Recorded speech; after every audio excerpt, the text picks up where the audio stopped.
Enrique কি হবে নরওয়ের বিপক্ষে আনচেলত্তির বাজির ঘোড়া? দেখুন, লুকাস পাকেতর হ্যামস্ট্রিং চোট কি তবে ব্রাজিলের জন্য নতুন এক দুয়ার খুলে দিল? নিউ জার্সির মেটলাইফ স্টেডিয়ামে শেষ ষোলোর লড়াইয়ে আগামী রোববার বাংলাদেশ সময় রাত 2টায় নরওয়ের মুখোমুখি হচ্ছে 5বারের বিশ্ব চ্যাম্পিয়ন ব্রাজিল। বাসামরের এই ম্যাচের আগে ব্রাজিল দলে চোটের বড় ধাক্কা। বাজমাটে ক্যাসিমিরো এবং ব্রুনো গুইমারাসের পাশে যিনি বড় আস্থা ছিলেন সেই পাকেতা ছিটকে গেছেন। কিন্তু এই চোটের মেঘে ব্রাজিলিয়ানরা দেখছে এক রূপালী রেখা, যার নাম এনরিক।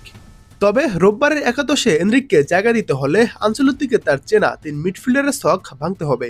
ডন কার্লো অবশ্য বরাবরই পরীক্ষা নিরীক্ষায় সিদ্ধহস্ত। এনরিকও জানিয়ে দিলেন দলের প্রয়োজনে যে কোনো ভূমিকায় নামতে প্রস্তুত সে।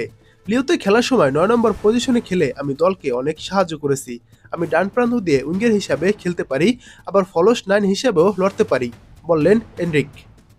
গত মৌসুমে দ্বিতীয়ার্ধে ধারে ফ্রান্সে কাটিয়ে আসা এই তরুণ আরও বলেছেন, কোচ আমার গুণ আর বৈশিষ্ট্যগুলো খুব ভালো করেই জানেন, কারণ রিয়াল মাদ্রিদে আমরা একটা পুরো বছর একসঙ্গে কাটিয়েছি। তিনি আমাকে সবসময় খুব কাছ থেকে দেখতেন এবং বুঝতেন আমি কিভাবে দলকে সাহায্য করতে পারি। এখানেও তার ব্যতিক্রম নয়। তারা খুব ভালো করে জানেন আমি কি অবদান রাখতে পারি দলের জন্য। হিউস্টনে জাপানি বিপক্ষে সেই গাম জড়ানো 2-1 ব্যবধানের জয়ের ম্যাচটার কথা নিশ্চয়ই মনে আছে আপনাদের। বিরতির পর পাকেতার বদলি হিসেবে মাঠে নেমেছিলেন এনরিক।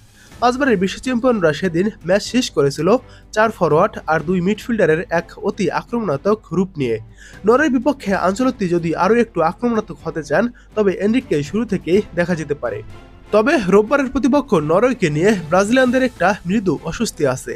ফুটবল ইতিহাসে ব্রাজিলের বিপক্ষে খেলে কখনই হারেনি এমন বিরল কীর্তি আছে যে কোটি দলের, নরওয়ে তার মধ্যে একটি দল।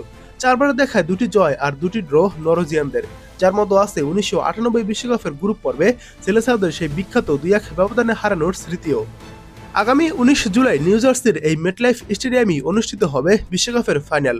ব্রাজিল ফুটবল দল স্বপ্ন দেখছে সেই ফাইনালের মঞ্চে ফেরার, কিন্তু তার আগে এই মেটলাইফ স্টেডিয়ামে রোববারের ম্যাচে ভুলের কোনো সুযোগ নেই।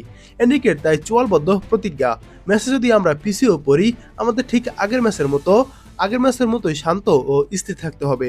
জয়ের জন্য মরিয়া হয়ে লড়তে হবে, কারণ আমরা জানি নকআউট পর্বে এখানে হয় মরো না হয় মারো।